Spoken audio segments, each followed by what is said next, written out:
เจ้าบ่ได้ให้คิดฮอดน้องบ่อยู่ผู้เดียวมองแงมแบบนี้ อันนี้ ให้ให้เยอะน่ะ ยี่ห้อ เอาน้องเจ้าบ่ได้ช้ำบ่ได้อยากมาลิ้นน้ำบ่ซะ คนเมื่อไข่แล้วเป็นว่า โอ้นั่นแหละผู้แนวเคยอยู่นํกันหลายคนแล้วบัดนี้น่ะอยู่ผู้เดียวบ่มีไผเนาะ โดย เจ้ารถอยู่บ่ได้บ่อยู่ในเฮือนก็ได้ อยู่ได้ คือบ่พักผ่อนก่อนอย่าบ่สำบายก็ได้อันนี้มาอายมาหาในเฮือนน่ะบ่เห็น ซื้อแก้เงินซื้อเขา เก็บเงินซื้อข้าว โดย โอ้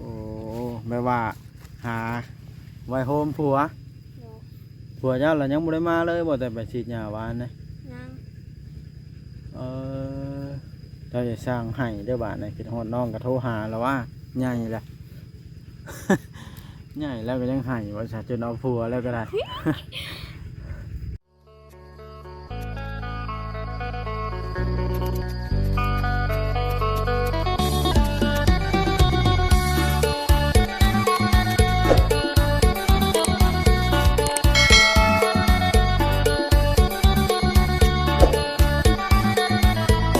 อ้าวพี่น้องไอ้ดูเปิดภาพขึ้นก็ได้ มาจอบเบิ่งน้องกระตุกเพิ่นเป็นไข้เป็นแนวใดแต่ว่ามาหาอยู่เพื่อนเพิ่นบ่เห็นก็เลยกลายมาเบิ่งอยู่ตะกร้าพี่น้องเอ้ยอันได้เฮือนเพิ่นก็ได้นี่หลังนี้ถัดมาจะหน่อยเป็นไหนาตะกร้า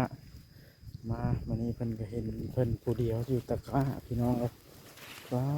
ตะเดี๋ยวจังดูแท้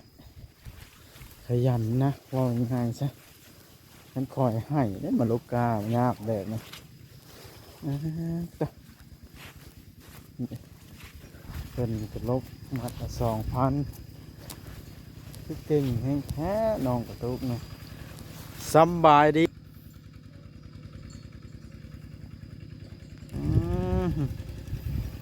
บวใส่ฮัดสุดขายาวปัดตัวหมกม่วงผัดปล่อยมันล่นทิ่มบ่มีผู้กินเพราะนี่กองอยู่ป๊อดตัวสิได้ของเด้บาทนี่เฮ็ดไปแนวนี้ก็ได้อ๋อตัวนั่นนะม่วงมันก็คักโอ้คนนี้ยังสุกเหืออยู่เทิงก็ได้โอ้ดอกอันนี้ม่วงไผก็ว่าปล่อยให้ล่นถิ่มลายแท้นี่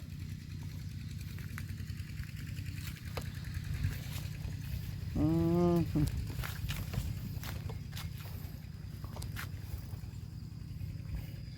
พี่น้องเลยเลย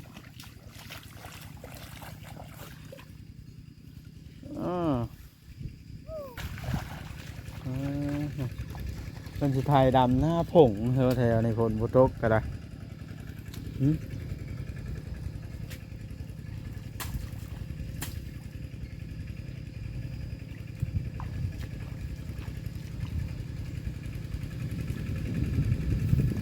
คือขยันแท้น้องกระตุกบ่ใส่ฮัดเสื้อแขนยาวส่งแขนยาวบ่ถือหมวกอีกต่อเฮ็ดไปตัวทีบตัวแดนแท้นะม่วงหน่วยใหญ่ก็ใหญ่แต่แท้นี่คอยสิเอาแล้วกันเป็นแบบนี่คอยสิขึ้นเอาอันนี้มีทิ่มแบบนี้คอยเสียดายเบิ่งนะบ่เอาไปขายจักนี่แต่เสียดายอีหลีอันนี้เสียดายมะม่วงนะน้องอ่ะต่อน้องกระตุกเพิ่นมาลบงอมผู้เดียวอยู่เพื่อนกับบ่ได้อยู่ล่านะถือว่าความอดทนขยันนี่เพิ่มขึ้นนิดหนึ่งพี่น้อยได้ผัวแล้วนะแต่ว่าเสียทีแต่เพิ่นบอกอันนั้นบ่ใส่สุดขายาวมาน้องกระตุกขึ้นมาพี่ก่อนมันกินต้มนี่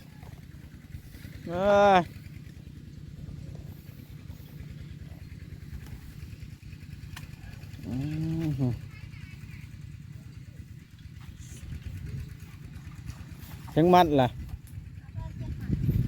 เจ็ดในใส2 4 6 8 9มัดสบายดีอีกครั้งหนึ่งเด้อต่อมาเอามัดเข่ากีบปลาวานเนี่ยบ่นั่งลงในต่อนะเป็นไงอาการไข้นะฮะยังเจ็บคอแล้ว ยังเจ็บคออยู่ โดย เอา แต่ก็ยิน เจ้าคือบ่พักผ่อนซะ บ่ ผัวเจ้าให้บ่กันพักผ่อนนะ บ่ให้ คือบ่พักผ่อนซะ เราให้เฮาวานนี้ แล้วให้ เราบอกว่ายัง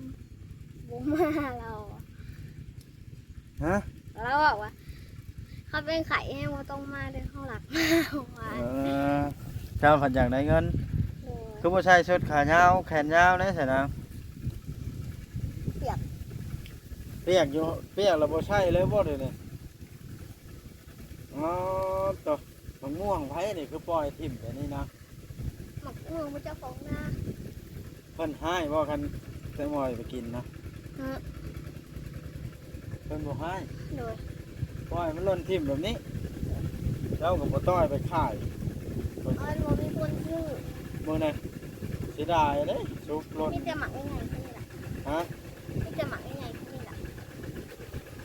นี่มามันใหญ่เนาะเอ้า มัน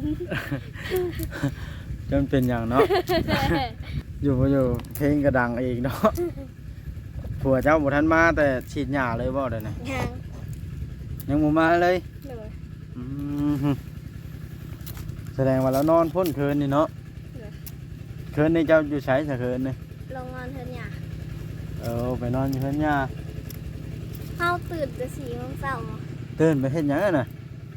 ตื่นหนึ่งเขา โอ้ เป็นผู้ใหญ่ขึ้นตัวนี่ หนึ่งเขาแล้วก็นางปวดแล้วก็มา เอาถามจริงๆเนาะบ่ได้มีไผคุ้มบ่มาโลกาเนี่ยเจ้าเคยจังมาเองเออเจ้าคือดูแท้เจ้าต้องอันนั้นเด้อเปียกก็ให้ใช้รถสุดนะมันดำเจ้าฮู้วะมันตากแดดบ่ใช้เครื่องนะกุ๊บได้ซะ หมอก็มี หมวกบ่มีกุ๊บก็บ่มีอืม เมื่อวานได้เช้าไฟพัน วานนี้ได้เช้าปลายพัน เลย ลบเบิดคาบบ่น่ะเบิดสองคาบบ่ มีแต่ขาเพน ถ้าได้คาบแรงอายมานั่นบ่ เลย โอ้มานี่ละหากะมาบ่ได้10มัดนะหรือเก่าเออ เอาลงมา แล้วเจ้ากินข้าวในไสจ้ะ จะกินต่ ไปกินตำ ำจะกินต่ำแต่บ่มีคนตำให้ อยากกินตำบักหุ่ง หนู ตำข้าวปุ้นครบแล้วเนาะเป็นไดน้องกระตุกถามเลยเจ้าบ่ได้คิดฮอดน้องเจ้าบ่ เปิดกระโทรมาเดี๋ยวมาคืนเลย ฮะ เปิดกระโทรมา เจ้าเว้าดังๆแหมมันบ่มีไมค์นี่ เปิดโทรมามา เพิ่นโทรมาเล่น โดย น้องหยังล่ะน้องมิกหรือน้องกระตุก น้องมิกเพิ่นเที่ยนเราหวาน โอ้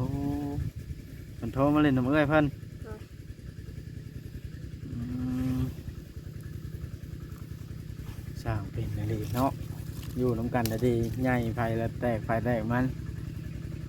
แต่ ไปเที่ยนแล้วน้องมิกนะ เพิ่นไปเฮียนแล้วอ๋อ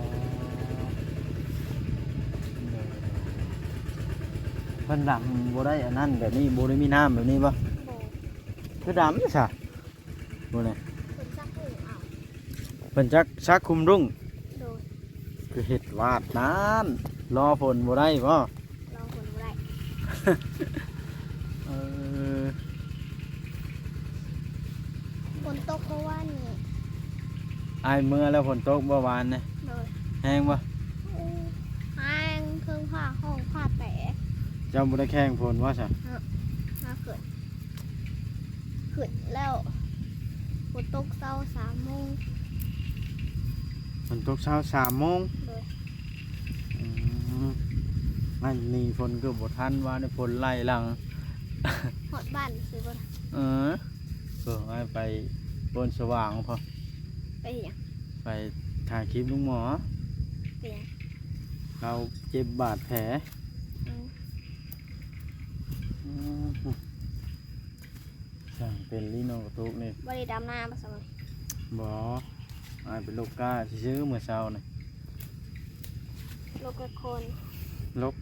3-4 คนหมดแล้ว มีแต่เล็กน้อยบ่ ว่าดอกสิเอาเด็กน้อยไปย้อนมื้อนั้นเอาเด็กน้อยไปเจ้าก็เบิ่งคลิปดอก เลย หลายแฮงดิ มันบ่กล้าเอาอะ เออ ผู้ลอยผู้ลอย ครบแล้วเพราะเด็กน้อยก็สิว่าเด็กน้อย คือนี่แหละลอยอะลอยหัวหนึ่งหัวโลกอะหัวโลกเต็งกายถึงน้องอยู่ อันนี้ได้ โดย เออ บอกแบบไปแล้วยังเหนื่อยโลกเหรอโลกเองเด้อตัวมันโยงอยู่อะ โอ้ เขา สา ตอบว่าเจ้าก็โลกเตี้ยวะ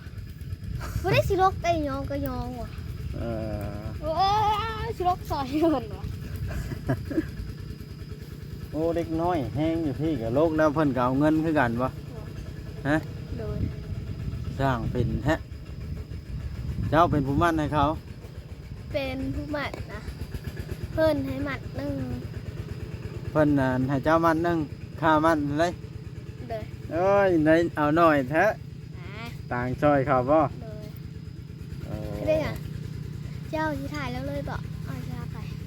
เราบ่ได้มาดำนาบ่ซั่นมื้อนี้ เด้ ฮะ พอด เอามาดำนาเพิ่นก็บ่ให้พาแล้วมันเสียเวลาเพิ่น ำ เนาะ เพิ่น การพัก เพิ่น ที่ เลย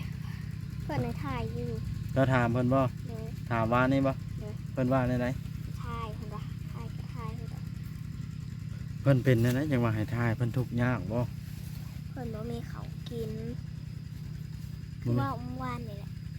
เพิ่นบ่มีข้าวกิน เลย โอ้บ้านเพิ่นได้จะอยู่บ้านไหนเพิ่นคือมาอยู่พี่ อยู่ทางปะอยู่ทางอะทางทางขึ้นเวียงกู เพิ่นละมาอยู่พี่ เลย เออ เพิ่นหาเงินซื้อข้าวกิน แต่เจ้าได้จะหาเงินไปไหนหาเงินซื้อขนมกินบ่ ซื้อเขา ซื้อข้าวคือกัน เลย เขากินกับเบิ้ลล่ะเอ้ย แต่เจ้าก็ได้ เลย ก็เพราะเจ้าจังไข่อยู่กับมาเนาะ เลย คนมาหาในเฮือนนะคือบ่มีไผอยู่ใช่ มีแต่ม้าหน่อย3 ตัวแล้วอยู่ นั่นแหละจะมาน้อยเจ้า3 ตัวย่างดองแดงไปดองแดงมาจ้ะ ย่างมันวะไปเจ้าของไปใส่เด้เหมือนมันล่ะ กลางคืนล่ะบ่มีไผนอนคันอะไรบ่มาเนาะเออ มีแต่ลงมาเกลือเขามาคืนนี่9 โมง 3 มื้อ เป็นย่างว่าคนเดียว ย่างมาคนเดียว เราก็ย่างกลับพวกเมื่อเกินถึง10 โมง อืม เลยปิดเครื่องนอนเลย เจ้าน่ะย่างกลับคนเดียว เลย กลางคืนนะ เลย เช้าเฮ็ดได้บ่ ขี้ ย่า หล ง อกเมื่อคืนนี้ ว้าวไปคนนั่นแหละสิหลอก เออไม่มีคน อ้าวเจ้าย่างไปผู้เดียวมันคือบ่ได้ใกล้ปู่เจ้าบ่ให้บ่เฮ็ดแบบน่ะ บอก เจ้ามาอยู่เฮือนน่ะกลางคืนผู้เดียว เลย แล้วเราย่าง ขึ้น กลับไปหาเพื่อนแล้วหวานนี่ เออสร้างเป็นให้บ่มีจักคนอีกมีแต่หมาน้อยเป็นหมู่ โอ้ย อืมเหงาแล้วเพิ่นว่านี่เนาะ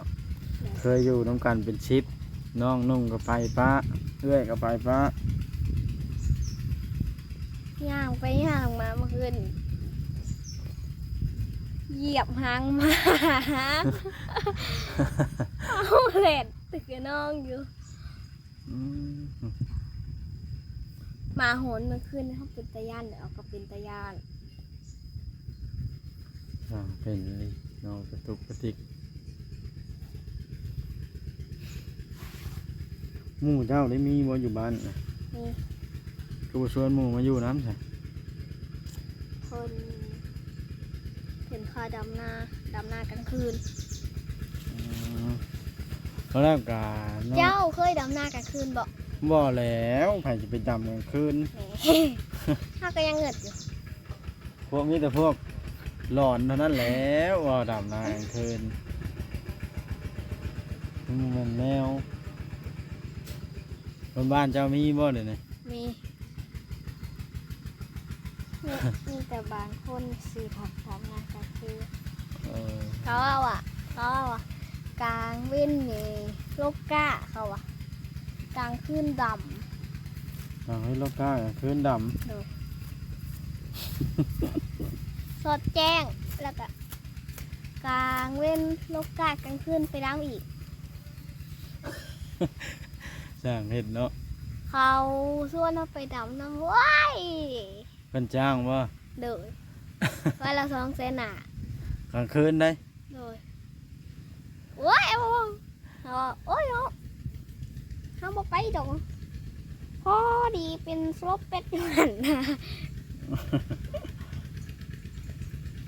เงานอนกับเงานอนว่ะ เหมือนแนวเนาะ โดย พ่อเจ้าได้โทรมาลิ้นน้ำอยู่ว่าน้องกระตุกว่าแล้วก็ได้ฮะ โทรมาแล้วก็ว่าอย่าง พ่อเจ้าอะไร โดย แล้วบ่มักเว้าแบบนั้นบ่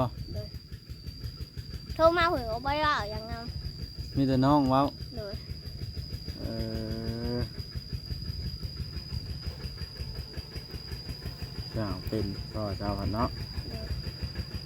แต่ข้าแม่เจ้าบ่มอยู่นี่แล้วเอาเมียจะคนแล้ว 2 คน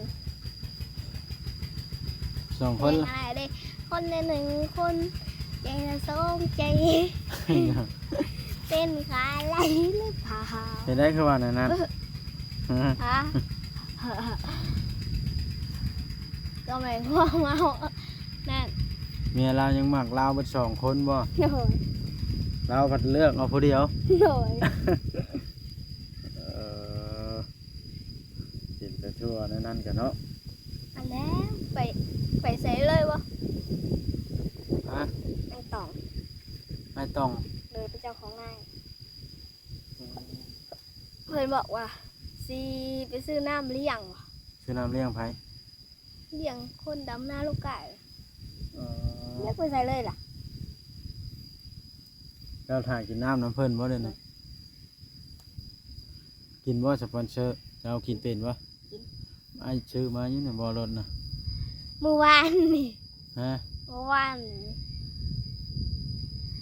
เพื่อนไส้เพื่อนไปซื้อป่ามาปีถ่า12 โมงยังกว่า1 โมงเห็นหนามาเลยไม่ด่าสวัสดี หวานเนี่ย โดย อ่า ลงไปซ้ายลงไปพ่อให้กีดับหาลูกค้าบีบได้แล้วอ่ะ โอ้ไปเลยบ่า อืมอันนี้บ่รถเพิ่นน่ะ ย่านบ่แม่นย่านบ่มา อ่า ปบใส่ปบขวาแล้วพอเฮากะ ผู้เฮาไปดิผู้วานนี่ เป็นไปทั่วเนาะ เอ้ย เพิ่นน่ะจ้างเป็นรายวันบ่หรือเหมาจ้างเจ้านี่ เป็นรายวัน ฮะ เป็นหมัด จ้างเป็นมัดบ่แม่นบ่เหมานะ บ่ คันอันนี้น่ะคันเจ้าโลกาได้หน่อยก็แม่นได้น้อยเนาะ ค่าเนาะ10มันได้25,000 กันฮอด10มันเราได้25,000 เลย 20มันเราได้50 เลย โอ้โหสมมุติ40มันเด้ 40 มัน ก็ได้แสน เลย โอ้ได้เคยได้บ่ฮอด40มันมันบ่ได้ได้กายากเนาะมัน ก็ กะ ง่ายอยู่ทาง ง ห็นกล้าง่ายจับเราได้อยู่เนาะ โดย อืม เด็กหน่อยมาโสห้องเมื่อวานนี่ เขาซ้อเห็นยังน่ะ เขาจับไม่แสนไหลตีเลย เจ้าก็ให้แล้วว่าเจ้าเป็นผู้ใหญ่แล้วเจ้าเอาผัวละ เอ้ย เขาปัญหาก็5-6 ปี อุ้ยสมห้อยได้นั่นได้ผู้หนึ่งนะ ซ้ำเจ้าละ โดย อายุเท่าไหร่ โดย อืม เดยนะผู้นั่นนะ พูดเธอดำนะ แม่น คือยังน้อยให้ได้จ้ะอ่า หาเว่าอ่ะไปแม่กลัวไม่คนวิ่งเสียวหัวดูแล้ววีแบบตบใช่ปบหัวว่าต้องอะไรเล็กน้อยไอ้ห้องเลยรถเจ็บมาเลยแข็งเลยนะ อ่ะไอ้ที่จบคลิปก่อนกินว่าจะเป็นเสื้อไอ้ที่ย่างไปเอามาให้เนี่ย กิน อ่ะ โอเคเสร็จนะสบายดี โดย